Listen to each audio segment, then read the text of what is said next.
জবাই সংক্রান্ত মাসালা। কুরবানির পশু নিজে জবাই করা উত্তম, তবে অন্যকে দিয়েও জবাই করাতে পারবে। কুরবানিদাতা পুরুষ হলে জবাইয়ের স্থানে তার উপস্থিত থাকা ভালো। জবাইয়ে একাধিক ব্যক্তি শরীক হলে, অনেক সময় জবাইকারীর জবাই সম্পন্ন হয় না, তখন কসাই বা অন্য কেউ জবাই সম্পন্ন করে থাকে। এক্ষেত্রে অবশ্যই উভয়কে নিজ নিজ জবাইয়ের আগে বিসমিল্লাহি আল্লাহু আকবার পড়তে হবে। কোরবানির যে দোয়াটা আছে, দোয়াটা যদি আপনি বলতে না পারেন, কিন্তু বিসমিল্লাহ আল্লাহু আকবার বলতে হবে। আরেকটা কথা বলি, এটা শুধু কুরবানির সাথে সম্পৃক্ত না, যে কোনো সময় জন্তু জবাইয়ের সময় অবশ্যই বিসমিল্লাহি আল্লাহু আকবার বলতে হবে।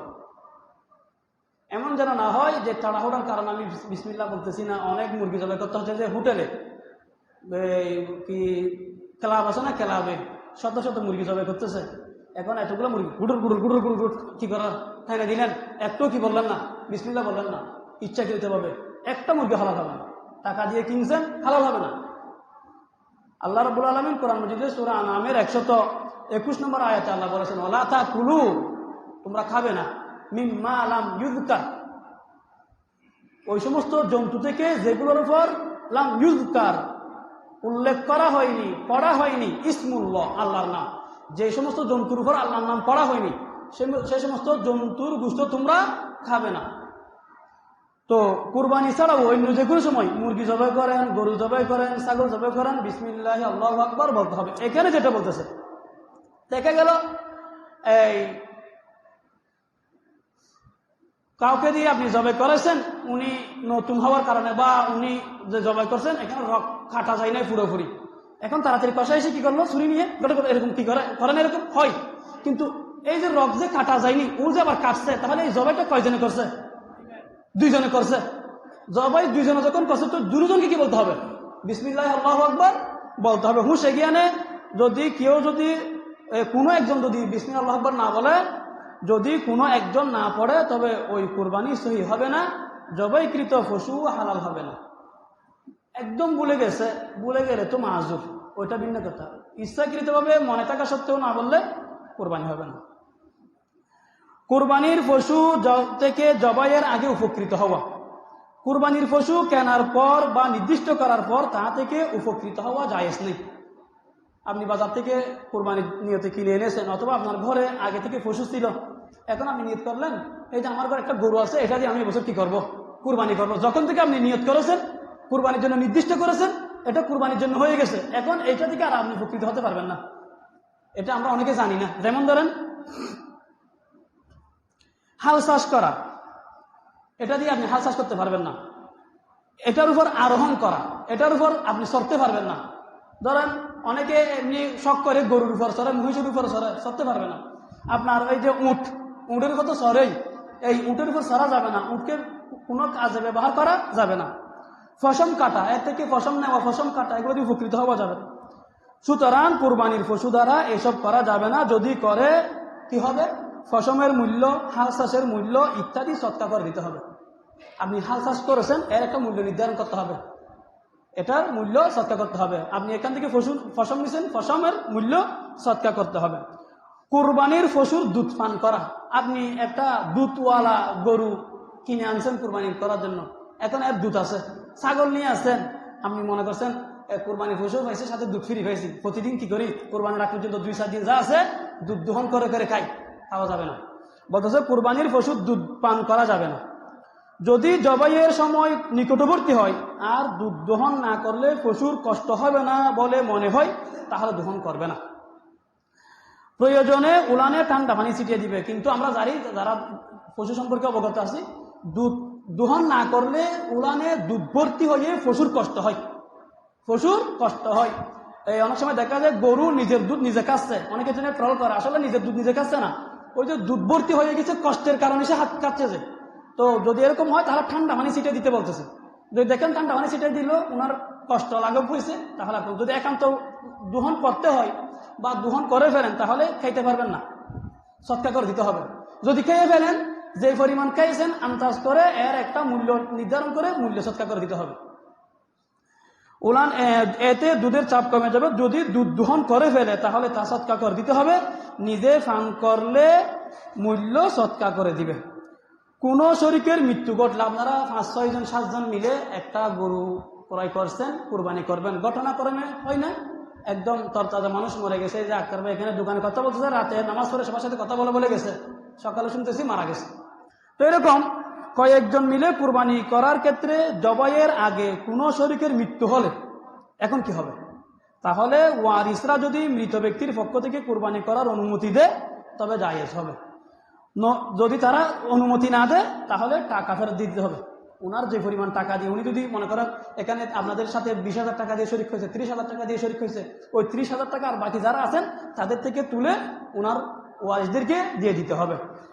আর এখানে যে উনি একজন মারা গেছে, ওনার পরিবর্তে অন্য কেউ আপনাদের সাথে শরিক হতে চাইলে হতে পারবে। কুরবানির পশু ক্রয়ের পর জবাইয়ের আগে বাচ্চা দিলে এখন কি হবে? এটা আপনি গর্ভবতী জন্তু নিয়ে আসছেন, ঘটনাক্রমে কুরবানির আগের দিন বা 2 দিন আগে এখন বাচ্চা একটা হয়ে গেছে, এখন কি হবে? এই বাচ্চাটা আপনারা খেতে পারবেন না, এই বাচ্চার গোশত খাওয়া যাবে না, পুরো গোশত সৎকা করে দিতে হবে। তবে ওই বাচ্চা জবাই না করে জীবিত সৎকা করে দেওয়া উত্তম।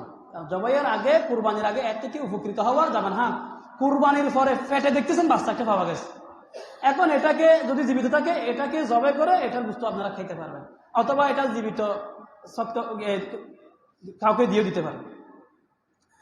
মৃতের পক্ষ থেকে কুরবানি করা জায়েজ। মৃত ব্যক্তি যদি ওসিয়ত না করে থাকে তবে সেটি নফল কুরবানি হিসেবে গণ্য হবে। কুরবানির স্বাভাবিক গোশতের মতো নিজেরাও খেতে পারবে এবং আত্মীয় স্বজনকেও দিতে পারবে। আপনি কুরবানি করতেছেন, আপনার আল্লাহ সামর্থ্য দিচ্ছে, টাকা পয়সা আছে, আপনি বলতেছেন আমার মা তো মারা গেছে, আমি আমার মায়ের পক্ষ থেকে 1 ভাগ কি করতেছি, কুরবানি করতেছি, আমার বাবার পক্ষ থেকে 1 ভাগ কুরবানি করতেছি। ওই কুরবানির স্বভাব কে পাবে? আমার মা পাবে, বাবা পাবে, নিয়ত করেছেন, ওনারা স্বভাব পাবে, গোশত আপনারা খেতে পারবেন, আপনারা গোশত খাবেন, আত্মীয় স্বজনকে দিতে পারবেন, কোনো সমস্যা নাই। যদি আপনি নিজের পক্ষ থেকে এমনি ইসালে সওয়াবের জন্য কি করেন, কুরবানি করেন। তবে যদি এরকম হয়, আর যদি মৃত ব্যক্তি কুরবানির ওসিয়ত করে গিয়ে থাকে তবে এর গোশত নিজেরা খেতে পারবে না, গরিব মিসকিনদের মাঝে সৎকা করে দিতে হবে। এই ধরেন এখন আপনার বাবু অসুস্থ, তো উনি আপনাকে বলছে যে আমি কুরবানির আগে, কুরবানি পর্যন্ত বাঁচি কি মরি জানি না, যদি আমি মরি যাই তোমরা আমার পক্ষ থেকে কুরবানি করিও, আমি যদি কুরবানির আগে মারা যাই তোমরা আমার পক্ষ থেকে কুরবানি করিও, এটা ওসিয়ত। এখন উনি মারা যাওয়ার পরে ওনার ওসিয়তের ভিত্তিতে ওনার সম্পদ থেকেও আপনি ওনার জন্য কি করলেন, কুরবানি করলেন, এটা ওসিয়তের কুরবানি। ওসিয়তের কুরবানি যদি করেন এই কুরবানির গোশত আপনারা কেউ খেতে পারবেন না, ঘরওয়ালা কেউ খেতে পারবেন না, গরিব মিসকিনদের মাঝে কি করে দিতে হবে, দিয়ে দিতে হবে। কুরবানির গোশত সংরক্ষণ করে রাখা। এখন আমরা কুরবানি আসলে তো ফ্রিজ বিক্রি বেড়ে যায়, বড় বড় ফ্রিজ দিতে হবে, গোড়া গরু এখানে কি করবে, ওখানে ঢুকে রাখবে। কুরবানির গোশত ফ্রিজে রাখা বা প্রক্রিয়াজাত করে রাখা জায়েজ আছে, ফ্রিজে রাখা যাবে। অথবা আগের সময় যেরকম আমাদের মা বোনেরা করতো, শুকিয়ে এখানে বয়ম বরাবর রাখতো, এখান থেকে সারা বছর সুরাতা দিয়ে কেটে কেটে কেটে কেটে ছোট করে করে তেল দিয়ে ভুনে ভুনে সারা বছর খাইতো, এরকম রাখা যাবে, আগামী কুরবান পর্যন্ত খেতে পারবেন। কুরবানির গোশত বন্টন। শরীকে কুরবানি করলে ওজন করে গোশত বন্টন করতে হবে, অনুমান করে ভাগ করা জায়েজ নাই। এটা হচ্ছে শুধু গোশত হলে। যদি এরকম আমরা যেটা করি, আমাদের এখানে সব করে গোশত, গোশত সাথে আবার কলিজাও দেওয়া হয়, সাথে মগজও দেওয়া হয়, সাথে অন্যান্য জিনিসও দেওয়া হয়, তাহলে আর সমস্যা নেই। শরীকে কুরবানি করলে এটা কিছু কুরবানির গোশতের 1/3 গরিব মিসকিনকে, 1/3 আত্মীয় স্বজন ও পাড়া প্রতিবেশীকে দেওয়া উত্তম। অবশ্য পুরো গোশত নিজে রেখে দেওয়া ও না জায়েজ নয়। যদি না জায়েজ নয়, আপনি তো পুরো বছর খেতে পারবেন কিনে কিনে, কুরবানির দিন সব আপনি একা, আমি আর আপনারা একা খাবো কেন? এখানে কিছু গরিব মিসকিনদেরকে দেবো, কিছু আত্মীয় স্বজনকে দেবো। হ্যাঁ, যদিও বা আপনি রেখে দিলে জায়েজ আছে, জায়েজ হইলেও আপনি সারা বছর তো খেতে পারেন, এই দিন কিছু গরিব মিসকিনদেরকে দেন, কিছু পাড়া প্রতিবেশীদেরকে দেন, কিছু আত্মীয় স্বজনকে দেন। কুরবানির চর্বি বিক্রি করা, কুরবানির গোশত, চর্বি ইত্যাদি বিক্রি করা জায়েজ নয়। বিক্রি করলে প্রাপ্ত মূল্য সৎকা করে দিতে হবে। হ্যাঁ, এটা হচ্ছে কি কুরবানি দাতার জন্য, যে কুরবানি দিয়েছে তার জন্য। কুরবানি দিলেন, এখান থেকে 2-1 কেজি গোশত বিক্রি করলেন, ওটা জায়েজ হবে না। হ্যাঁ, ওই ঘরে ঘরে এসে যারা কুরবানির গুস্ত নিয়ে যায়, ফকিররা কি করে এই দিনে বেশি করে কুরবানির গুস্ত পাইলে এখান থেকে 5 কেজি 10 কেজি হয়ে গেছে হোটেলে নিয়ে কি করে কম দামে বিক্রি করে দেয়। ওর জন্য এটা জায়েজ, কারণ ওর জন্য এটা কুরবানির গুস্ত না, ওর তো এটা হাদিয়ার গুস্ত। জবাইকারীকে চামড়া গুস্ত দেওয়া, জবাইকারী কসাই বা কাজে সহযোগিতাকারীকে চামড়া গুস্ত বা কুরবানির পশুর কোনো কিছু পারিশ্রমিক হিসেবে দেওয়া জায়েজ হবে না। পারিশ্রমিক হিসেবে দেওয়া জায়েজ হবে না। অবশ্য নির্ধারিত পারিশ্রমিক দেওয়ার পর পূর্ব চুক্তি ছাড়া হাদিয়া হিসেবে গুস্ত বা তরকারি দেওয়া যাবে। আপনি আজ বলছেন 3000 টাকা দেবো, চামড়াও তুকে দিয়ে ফেলবো, আমাদের কোরবানির দিন আমাদের কাজগুলো তুই করে দিস। এই যে আপনি তাহলে টাকার সাথে কি করলেন, চামড়াকেও তাকে দিবেন বলে চুক্তি করলেন, এটা জায়েজ হবে না। কারণ আপনি কুরবানির অংশকে পারিশ্রমিক হিসেবে দিচ্ছেন। কুরবানির জন্তুর কোনো অংশ পারিশ্রমিক হিসেবে দিতে পারবেন না। হ্যাঁ, ওর সাথে কথা হয়েছে যে তোর সাথে এত টাকা আমাদের বাসায় কাজ করবে কুরবানির দিন, 3000 টাকা দেবো, 2000 টাকা দেবো, 1000 টাকা দেবো, একটা কথা হয়েছে, ওটা দিলেন। এমনি ওর কোনো চুক্তি ছাড়া আপনি বলেন আপনি ধর এই গুস্তগুলো তুই নিয়ে যা, এটা দিলেন হাদিয়া হিসেবে, কোনো সমস্যা নেই। কিন্তু কাজের কারণে পারিশ্রমিক হিসেবে দেওয়া যাবে না। জবাইয়ের অস্ত্র, জবাই যে জিনিস দিয়ে জবাই করবে, ছুরি বা কিরিশ, তলোয়ার, ধারালো অস্ত্র দ্বারা জবাই করা উত্তম। কারণ আপনি একটা বুতা ছুরি দিয়ে জবাই করতেছেন, অনেক সময় দেখা যায় গরুকে ফেরানোর পরে তারপরে দেখা যাচ্ছে এটা বুতা, এটা দিয়ে জবাই করতে জন্তুর কষ্ট হচ্ছে, এটা অন্যায়। ইসলাম এটাকে সমর্থন করে না। রাসূলুল্লাহ সাল্লাল্লাহু আলাইহি ওয়াসাল্লাম বলতেছেন, ইন্নাল্লাহা কাতাবাল ইহসান আলা কুল্লি শাই, আল্লাহ প্রত্যেক জিনিসের উপর ইহসান, দয়ার আচরণ করা, মায়ার আচরণ করাকে আল্লাহ তাআলা কি করেছেন, আল্লাহ প্রত্যেক জিনিসের উপর দয়ার আচরণ করার, মায়ার আচরণ করার জন্য বলেছেন, ফাইদা কতালতুম ফাআহসিনুল কিতলা ওয়া ইযা যাবাহতুম ফাআহসিনুয যিবহা, বলতেছেন তোমরা যখন হত্যা করবে উত্তম পদ্ধতিতে হত্যা করবে, যখন কোনো কিছু জবাই করবে তখন দয়ার সাথে, মায়ার সাথে, ইহসানের সাথে জবাই করবে। তো ফাল ইউহিদ্দা আহাদাকুম শাফরাতাহু ওয়াল ইউরিহ যাবিহাতাহু, তোমরা জবাইয়ের আগে যে ছুরি দিয়ে জবাই করবে এটাকে ভালোভাবে ধার দিয়ে নিবে। ফাল ইউহিদ্দা মানে এটাকে ধার দিয়ে নিবে, ওয়াল ইউরিহ যাবিহাতাহু, এবং জন্তুর যেন কোনো কষ্ট না হয়, মানে যতটুকু সম্ভব জন্তুর যেন কষ্ট না হয় ওইভাবে তাকে জবাই করার জন্য কি করবে, চেষ্টা করবে। এক ব্যক্তি ছাগলের তাকে মাটিতে শোয়ানোর পরে ছুরিদার দিচ্ছে, এটা দেখার পরে নবীজি খুব খারাপ লাগছে। নবীজি তাকে ধমক দিয়ে বলতেছে, আতুরিদু আন তুমি তাহা মাউতাত, তুমি কি তাকে কয়েকবার করে জবাই করতে চাচ্ছ, তুমি কি তাকে কয়েকবার মৃত্যু দিতে চাচ্ছ, কয়েকবার মারতে চাচ্ছ। হাল্লা হাদাত্তা সাফরাতাকা কবল আন্তুদিজিয়াহা, তুমি তাকে মাটিতে শোয়ানোর আগে কেন ছুরিদার দিয়ে নিলে না, তাকে যখন তুমি শোয়াই দিছো সে এখন আতঙ্কগ্রস্ত হয়ে গেছে না, সে ভয় পেয়ে গেছে না, সে এই যে সময় যতটুকু যাচ্ছে তুমি ছুরিদার দিচ্ছ ততক্ষণ পর্যন্ত সে মনের মধ্যে অনেক কি, তারও তো একটা অন্তর আছে, সে অনেক যন্ত্রণা নিয়ে ছটফট করে করে এই সময়টা কি করতেছে, অতিক্রম করতেছে। এই জন্য আগে থেকে ছুরি রেডি করে তাকে যত দ্রুত সম্ভব জবাই করে দিবে। জবাইয়ের পশু নিস্তেজ হওয়ার আগে চামড়া খসানো বা অন্য কোনো অঙ্গ কাটা মাকরু, এটা জবাইয়ের সাথে অনেকে দেখা যায় তাড়াতাড়ি এটা কি করা শুরু করে, চামড়া খসানো শুরু করে। 5 মিনিট অপেক্ষা করলে সমস্যা কি, 10টা মিনিট অপেক্ষা করলে সমস্যা কি, এভাবে তাড়াতাড়ি তাকে আবার ছুরি চালানো, মানে তার গায়ে হয়তো মরার গা এক তো এমনি কষ্ট হচ্ছে, এখানে আরো বেশি কষ্ট দেওয়া হচ্ছে। এক পশুকে অন্য পশুর সামনে জবাই করবে না, জবাইয়ের সময় প্রাণীকে প্রয়োজনের অধিক কষ্ট দিবে না, যদি সম্ভব হয় আর কি। কুরবানির গোশত বিধর্মীকে দেওয়া, কুরবানির গোশত হিন্দু ও অন্য ধর্মাবলম্বীকে দেওয়া জায়েজ। আমাদের এখানে দেখা যায় হিন্দুরাও কি করে, কুরবানির গোশত নিতে আসে, কিন্তু ওরা তো বলে যে ওরা কি খায় না, গরুর গোশত খায় না। ভারতে দেখেন, আমাদের আপনার খবর নিলে জানতে পারবেন, প্রতিনিয়ত এই গোশতর বাহানা দিয়ে, গরুর গোশতর বাহানা দিয়ে মুসলমানদেরকে নির্মম নির্যাতন করা হয়। ফিরিসে গোশত আছে এরকম একটা মিথ্যা কথা বলে মাইতে একদম মেরে ফেলা হয় মুসলমানদেরকে। গরুর গোশত খান। কিন্তু আমাদের দেশে দেখা যায় আবার কুরবানির সময় অনেক হিন্দুরা আসে কুরবানির গরুর গোশত কালেকশন করে। অন্য কারো ওয়াজিব কুরবানি আদায় করা, অন্য কারো ওয়াজিব কুরবানি দিতে চাইলে ওই ব্যক্তির অনুমতি নিতে হবে, নতুবা ওই ব্যক্তির কুরবানি আদায় হবে না। আপনি আপনার বন্ধুর পক্ষ থেকে বা আপনার কোনো পরিচিত কারো ওয়াজিব কুরবানি আদায় করতে চাইলে ওনার অনুমতি লাগবে। ওনার অনুমতি না নিলে ওনার ওয়াজিব কুরবানি আদায় হবে না। অবশ্য স্বামী যদি স্ত্রীর পক্ষ থেকে, পিতা যদি সন্তানদের পক্ষ থেকে অনুমতি ছাড়া কুরবানি করে, তাহলে দেশীয় প্রচলনের কারণে তাদের কুরবানি আদায় হয়ে যাবে। এটা ফতোয়া, তবে অনুমতি নিয়ে আদায় করা ভালো। কুরবানির পশু চুরি হয়ে গেলে বা মরে গেলে কি করবেন? কুরবানির পশু যদি চুরি হয়ে যায় বা মরে যায়, তো কুরবানি দাতার উপর, যদি কুরবানি দাতার উপর পূর্ব থেকে কুরবানি ওয়াজিব থাকে, তাহলে আরেকটি পশু কুরবানি করতে হবে। মানে যে কুরবানি পশু নিয়েছে উনি যদি উনার উপর কুরবানি ওয়াজিব হয়েছে, এই জন্য কুরবানির জন্তু কিনেছে, এরকম হয়, তাহলে আবার পশু কিনতে হবে। আর যদি এরকম হয় উনি গরিব মানুষ, এমনি সব করে উনি কুরবানির জন্য জন্তু কিনেছে, এখন ওনার জন্তু যদি চুরি হয়ে যায় বা মরে যায়, তাহলে তার আরেকটি পশু কুরবানি করা ওয়াজিব নয়। পাগল পশুর কুরবানি, অনেক সময় এমনি পাগল হয়ে যায়, অনেক সময় এরকম হয় এখানে রুটে রুটে ঘোরাচ্ছে, বেশি মানুষ দেখে, অনেক গরু আছে এগুলা বেশি মানুষ দেখে নাই, ঘরের মধ্যে লালিতে বাড়িতে হয়েছে, বেশি মানুষ দেখার পর এগুলো পাগলামি শুরু করে।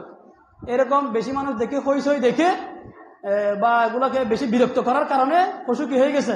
পাগল হয়ে গেছে। যদি পাগল হয়, পাগল পশুর কুরবানি জায়েজ। হযরত হাসান বসরি রহমতুল্লাহ আলাইহি বলেন, পাগল পশুর কুরবানি জায়েজ, তবে যদি এমন পাগল হয় যে ঘাস পানি দিলে খায় না, মাঠেও চড়ে না, তাহলে সেটার কুরবানি জায়েজ হবে না। মানে একদম এমন পাগল হয়ে গেছে, এক খানা পিনো খাচ্ছে না, তাস্তিরে পাগল, একদম পাগল হয়ে গেছে, এটা দিয়ে জায়েজ হবে না।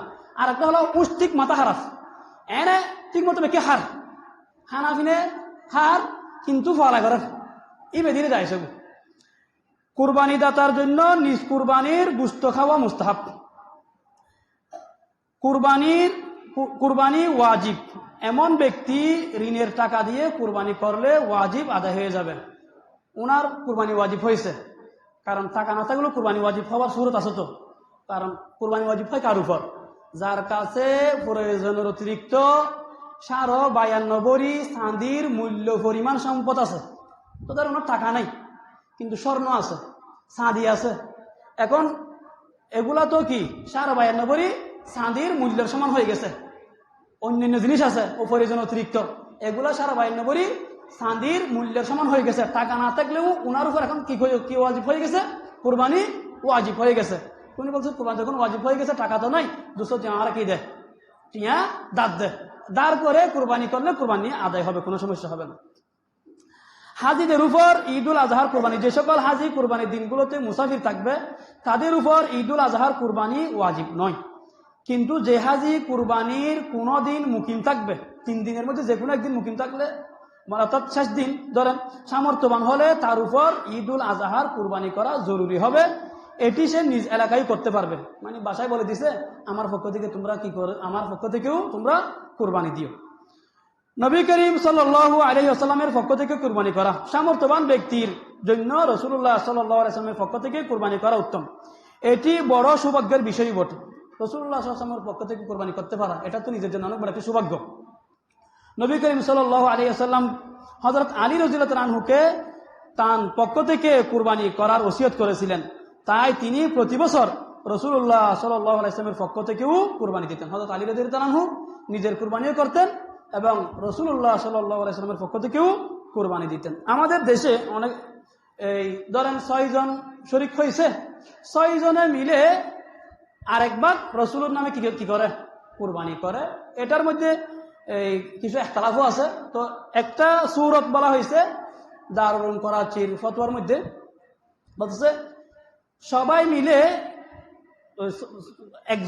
ওনাদের একজনকে গিফট করবে, 7ম ভাগের টাকাটা একজনকে গিফট করবে। উনি কি করবে? রাসূলুল্লাহ সাল্লাল্লাহু আলাইহি ওয়াসাল্লামের পক্ষ থেকে কুরবানি করবে, সকলের পক্ষে সওয়াবের নিয়ত করে, তাহলে সকলের সওয়াব হবে আর ইখতিলাফটাও থাকবে না। অর্থাৎ যদি সবাই মিলে যদি 6 নম্বর ভাগ 7 নম্বর ভাগটা যদি রসুলের পক্ষ থেকে করে, তাহলে ওই ভাগটা 7 নম্বর ভাগটা মানে ভাগ ভাগ হয়ে যাচ্ছে না? তো কুরবানির জন্তুর মধ্যে একটা অংশ ভাগ ভাগ হয়ে প্রত্যেক জনের মধ্যে বন্টন হয়ে যাচ্ছে। তো এটার জন্য এখানে কিছু কি আছে, মত পার্থক্য আছে। এই জন্য বলতেছে সবাই মিলে এটা একজনকে দিয়ে দিবে, গিফট করবে। উনি আবার কি করবে? রাসূলুল্লাহ সাল্লাল্লাহু আলাইহি ওয়াসাল্লামের পক্ষ থেকে কুরবানি করবে, অথবা যে কোনো একজন সরাসরি নিজেই নিয়ে রাসূলুল্লাহ সাল্লাল্লাহু আলাইহি ওয়াসাল্লামের পক্ষ থেকে কুরবানি করবে। 10, 11 ও 12 এই 3 দিনের মধ্যে প্রথম দিন কুরবানি করা অধিক উত্তম, অর্থাৎ প্রথম দিন, এরপর দ্বিতীয় দিন, এরপর তৃতীয় দিন। হ্যাঁ, স্বীকৃত ছাগল দ্বারা কুরবানি করা জায়েজ, বরং ক্ষেত্র বিশেষ উত্তম। জীবিত ব্যক্তির পক্ষ থেকে কুরবানি, ধরেন কুরবানি ওয়াজিব হয়েছে আপনার উপর, এখন আপনি আপনার বাপের উপর কুরবানি ওয়াজিব হয় নাই, আপনি আপনার টাকা দিয়ে আপনার বাপের পক্ষ থেকে কুরবানি করলেন, আপনার মায়ের পক্ষ থেকে কুরবানি করলেন, অর্থাৎ টাকা আপনার, সওয়াব কার জন্য নিয়ত করলেন? আপনার বাবার জন্য, মায়ের জন্য। আমার মা আমাকে এত কষ্ট করে লালন পালন করেছে, বাবা আমাদেরকে এত কষ্ট করে লালন পালন করেছে, তো আমি আমার বাবার জন্য কি করি? কুরবানি করি। এরকম যদি করেন তাহলে এটা জায়েজ। যেমনি ভাবে মৃত ব্যক্তির পক্ষ থেকে ইসালে সওয়াবের উদ্দেশ্যে কুরবানি করা জায়েজ, তদ্রুপ জীবিত ব্যক্তির পক্ষ থেকেও তার ইসালে সওয়াবের জন্য নফল কুরবানি করা জায়েজ। এই কুরবানির গোশত দাতা ও তার পরিবার সবাই খেতে পারবে। শুধু কুরবানি না, আমরা তো মনে করি শুধু ইসালে সওয়াব, যেটা সওয়াব পৌঁছানো, এটা আমরা মনে করি শুধু মুর্দারদের জন্য। ইসালে সওয়াব এটা শুধু মুর্দারদের জন্য না, এটা জীবিতদের জন্য করতে পারবেন। ধরেন আপনি দান করতেছেন, আপনার পকেটে টাকা পয়সা আছে, আপনি দান করতেছেন, তো সবসময় আপনি নিজের পকেটে আপনি মাঝে মাঝে নিয়ত করেন যে আমার মা তো মহিলা মানুষ, ঘরের মধ্যে থাকে, উনি দান খয়রাত করতে পারে না, তো আমার মায়ের সওয়াব দরকার আছে না, মায়েরও দান খয়রাত দরকার আছে না, আমি আমার মায়ের পক্ষ থেকেও কি করলাম? 100 টাকা দান করলাম, 200 টাকা দান করলাম, 500 টাকা আপনি আপনার মায়ের পক্ষ থেকে দান করলেন। তো টাকা দিলেন, আপনি সওয়াব দিলেন কাকে? মাকে সওয়াব গিফট করলেন, জায়েজ। বিদেশে অবস্থানরত ব্যক্তির কুরবানি অন্য জায়গায় করলে, এটা দেশেও হতে পারে, বিদেশে অবস্থানরত ব্যক্তির জন্য নিজ দেশে বা অন্য কোথাও কুরবানি করা জায়েজ। কুরবানি দাতা ভিন্ন স্থানে থাকলে, আচ্ছা এখন উনি তো বিদেশে, উনি এক জায়গায়, উনি সৌদি আরবে, আমরা এখানে বাংলাদেশে, অথবা একজন আমাকে জিজ্ঞেস করছে, হুজুর আমার ভাইয়েরা কালামি বাজার থাকে, আমি এখানে থাকি, আমাদের এখানে ঈদের নামাজ হওয়ার পরে ওনারা আরো 1 ঘন্টা পরে কি করবে? নামাজ পড়বে, এখন আমরা কখন জবাই করব? তো বলতেছে কুরবানি দাতা এক স্থানে আর কুরবানির পশু ভিন্ন স্থানে থাকলে কুরবানি দাতার ঈদের নামাজ পড়া বা না পড়া ধর্তব্য নয়, বরং পশু যে এলাকায় আছে ওই এলাকায় ঈদের জামাত হয়ে গেলে পশু জবাই করা যাবে। এখানে দেখতে হবে পশু কোথায় আছে। এখন আপনার ভাই কালামি বাজার আছে, সমস্যা নেই, আপনার পশু তো আপনার এখানে, তো আপনাদের এখানে ঈদের জামাত হয়ে গেছে, এখানে জবাই করে দিতে পারবেন। পশু যে জায়গায় আছে সেই জায়গায় যদি ঈদের জামাত হয়ে যায়, কুরবানির জন্তু জবাই করা যাবে। কুরবানির চামড়া বিক্রি করে তার অর্থ কি করা হবে? কুরবানির চামড়া কুরবানি দাতা নিজে ব্যবহার করতে পারবে। প্রথম কথা হলো এটা আপনি ব্যবহার করতে পারবেন। চামড়া নাকি খাওয়াও যায়, অনেকে এটা অনেক প্রসেসিং দেখায়, চামড়া নাকি খাওয়া যায়, যদি আপনি খেতে চান খেতেও পারবেন, অথবা এটাকে শুকিয়ে আপনি বসার জন্য মাদুরা বানাইতে পারবেন, আপনি ব্যবহার করতে পারবেন।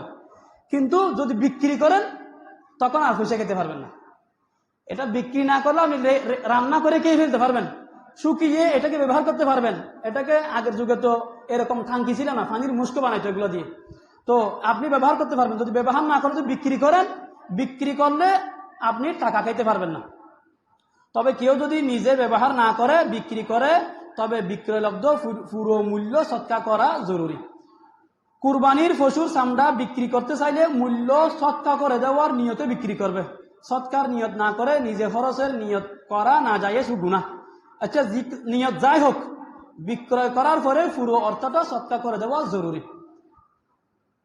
তো এখানে আমার একটা ব্যক্তিগত পরামর্শ হলো, আপনারা বেশি চেষ্টা করবেন কুরবানির ওই চামড়া মাদ্রাসা দেওয়ার জন্য।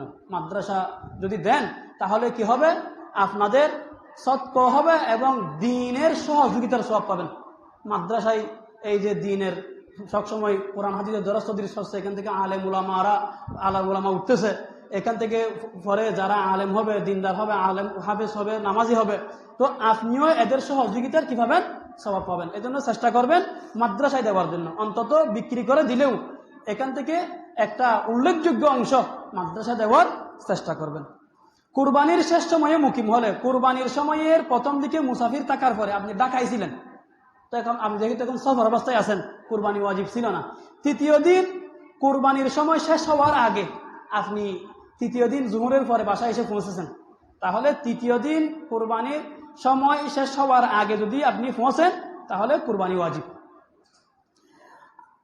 আবার তার বিপরীত আপনি শুরুর দিকে মুকিম ছিলেন, নিজের এলাকায় ছিলেন, কি করেন নাই, কুরবানি করা হয়নি, তৃতীয় দিন আপনি সফরে গেলেন, এখন তৃতীয় দিন যদি আপনি মুসাফির হয়ে যান এক্ষেত্রে কুরবানি ওয়াজিব থাকবে না।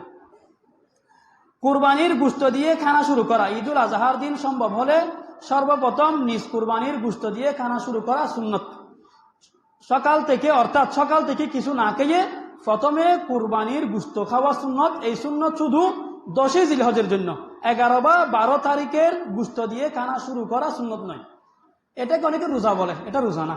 রোজা তো হয় কোনটা, যেটা সুবে সাদিক থেকে নিয়ে একদম মাগরিবের সূর্য অস্ত পর্যন্ত খানা পিনা এবং স্ত্রী সহবাস থেকে বিরত থাকে, এটা হচ্ছে রোজা। সকাল কুরবানির দিন সকাল নিজের জন্তুর গোশত দিয়ে খানা শুরু করার আগ পর্যন্ত যে উপবাস থাকা হয় এটাকে রোজা বলা হয় শরীয়তের ভাষায়। তো এটা একটা আমল, অর্থাৎ আপনি সকাল থেকে কিছু খাবেন না, আপনার কুরবানির জন্তুর গোশত রান্না হয়ে গেলে এখান থেকে আপনি খাওয়া শুরু করবেন। এই জন্য এটা করবেন, জন্তু জবাইয়ের পরে চামড়া এক রানের এদিকে চামড়া ছিলানোর পরে তাড়াতাড়ি এখান থেকে গোশত কেটে বাসায় দিয়ে দিবেন। ওরা রান্না করবে, আপনারা বাকি কাজ সমস্ত করবেন। এখান থেকে ওরা আপনারা সমস্ত করতে করতে রান্না রেডি হয়ে যাবে, আপনারা কাজ শেষ করার আগে আগে এখান থেকে কুরবানির গোশত থেকে খেতে পারবেন। এটি একটি আমল আমরা করার চেষ্টা করবো ইনশাআল্লাহ। কুরবানির পশুর হাট বিক্রি, কুরবানির মৌসুমে অনেক মহাজন কুরবানির হাট ক্রয় করে থাকে। টুকাইরা বাড়ি বাড়ি গিয়ে হাট সংগ্রহ করে তাদের কাছে বিক্রি করে, কিন্তু কোনো কুরবানি দাতার জন্য নিজ কুরবানির কোনো কিছু এমনকি হাড়ও বিক্রি করা জায়েজ হবে না।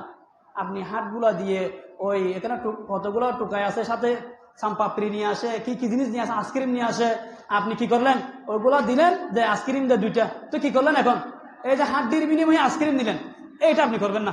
এটা এমনি টুকাইয়ের এমনি কোনো ছেলে ফেলেদেরকে এমনি দিয়ে দিবেন, ওরা ওরা ওরা ওইখান থেকে আইসক্রিম নিয়ে খেতে পারবে। আপনি যিনি কুরবানি দাতা আপনি নিজে বিক্রি করে ওগুলা আপনি নিজে বুক করবেন না। কুরবানির রাতে কুরবানি করা 10-11 তারিখ দিবাগত রাতে কুরবানি করা জায়েজ, তবে রাতে আলো স্বল্পতার দরুন জবাইয়ের ত্রুটি হতে পারে বিদায় রাতে জবাই করা অনুত্তম। অবশ্য পর্যাপ্ত আলোর ব্যবস্থা থাকলে রাতে জবাই করতে কোনো অসুবিধা নেই। কাজের লোককে কুরবানির গোশত খাওয়ানো, কুরবানির পশুর কোনো কিছু পারিশ্রমিক হিসেবে দেওয়া জায়েজ নয়। গোশতও পারিশ্রমিক হিসেবে কাজের লোককে দেওয়া যাবে না। অবশ্য এই সময় ঘরের অন্য সদস্যদের মতো কাজের লোকদেরকেও গোশত খাওয়ানো যাবে, পারিশ্রমিক হিসেবে দিতে পারবেন না। এমনি ঘরে রান্না করছেন, আপনিও খাচ্ছেন, আপনাদের ঘরের সদস্যরা খাচ্ছে, কাজের লোক যে ঘরের মধ্যে কাজ করে এও খেতে পারবে, এতে কোনো সমস্যা হবে না। গোশত একটা না কুরবানির গোশত, এখানে বাদগুলো কি কুরবানির গোশত, রুটি যেগুলো যেগুলো তো কুরবানির গোশত না। এখানে তেল আছে, নুন আছে, মরিচ আছে, মশলা আছে, এখানে আরো অনেক কিছু আছে না। তো এই জন্য শুধু গোশতটা কুরবানির হয়েছে, ওটা পারিশ্রমিক হিসেবে না, ওটা হচ্ছে হাদিয়া হিসেবে, সমস্যা হবে না। জবাইকারীকে পারিশ্রমিক দেওয়া, কুরবানির পশু যিনি জবাই করে জবাইকারীকে পারিশ্রমিক দেওয়া নেওয়া জায়েজ, তবে কুরবানির পশুর কোনো অংশ পারিশ্রমিক হিসাবে দেওয়া যাবে না। মুরগ কুরবানি করা, কোনো কোনো এলাকায় দরিদ্রদের মাঝে গরিব লোকদের মাঝে ঈদের দিন মুরগ কুরবানি করার প্রচলন আছে, এটি না জায়েজ। বলে আমি তো গরু কুরবানি করতে পারতেছি না, ছাগল কুরবানি করতে পারতেছি না, একটা কি করি আজকে ঈদের দিন হিসেবে একটা মুরগ কুরবানি করি, এটা জায়েজ হবে না। অর্থাৎ এটাকে কুরবানি বলতে পারবে না, এটা কুরবানি। হ্যাঁ, ঈদের দিন আপনি আমার সবাই গোশত খাবে, আমার ছেলে কি খাবে, আমিও একটা কিনে আসি মুরগি নিয়ে আসি, আমার ছেলে বাবা আজকে গোশত খাবে, ওটাও সমস্যা নাই। আপনি এটাকে কুরবানি মনে করতে পারবেন না। মুরগও জায়েজ হবে না, মুরগিও জায়েজ হবে না। অমুকের নামে ইচ্ছা কোন উদ্দেশ্যে কুরবানির মান্যত করলে উদ্দেশ্য পূরণ হওয়ার পর ধনী হোক গরিব হোক কুরবানি ওয়াজিব। আপনি একটা উদ্দেশ্য করলেন, আমার এই আমি একটা দোকান নিতে চাচ্ছি, এই দোকানটা যদি আমি নিতে পারি আমি কি করব, আমি আল্লাহর জন্য একটা কুরবানি করব। আমি যদি এদিকে একটা বড় একটা কি জায়গা এটা বিক্রি করতে চাচ্ছি, এটা যদি বিক্রি করতে পারবি আমি কি করব, এখান থেকে আমি আল্লাহর জন্য একটা কুরবানি করব, এটা মান্যত। আপনার ওই উদ্দেশ্যটা যদি পূরণ হয় তাহলে কুরবানি করতে হবে। আপনি ধনী হন বা গরিব হন, মান্নত করেছেন, মান্নত পুরো হয়েছে, কুরবানি ওয়াজিব। এই কুরবানির গোশত আপনি খেতে পারবেন না, সৎকা করে দিতে হবে। এরকম সৎকা করতে হয়, মান্নতের কুরবানির গোশত সৎকা করে দিতে হয়। মৃত ব্যক্তি ওসিয়ত করে গেলে ওসিয়তের ভিত্তিতে কুরবানি করলে এই কুরবানির গোশত খেতে পারবেন না, সৎকা করে দিতে হয়। কুরবানির পশু থেকে কুরবানির আগে আগে যদি বাচ্চা হয়, এই বাচ্চা সৎকা করে দিতে হবে, জবাই করলে গোশত সৎকা করে দিতে হবে। যদি আপনার কুরবানি কাজা হয়ে গেছে, কুরবানি কাজা হয়ে গেছে, কাজা কুরবানির গোশত সৎকা করে দিতে হয়। আপনি মাসালা জানতেন না, আপনি মনে করতেন যে আপনার উপর কি হয়নি, কুরবানি ওয়াজিব হয়নি। এখন মাসালা শোনার পরে আপনি তো ভাবতেছেন, হাই রে, তাহলে তো আমার উপর কুরবানি ওয়াজিব হয়েছে, আমি তো গত বছরও কুরবানি দিই নাই, এর আগের বছরও কুরবানি দিই নাই, আমার কুরবানিতে কি হয়েছে, ওয়াজিব হয়েছিল, আমি তো বুঝি নাই, আমি মনে করছি আমার উপর কুরবানি ওয়াজিব হয় নাই। এখন আপনি কাজা কুরবানি দিতে চাচ্ছেন, এই কাজা কুরবানি দিলে কাজা কুরবানির গোশত সৎকা করে দিতে খেতে পারবেন না।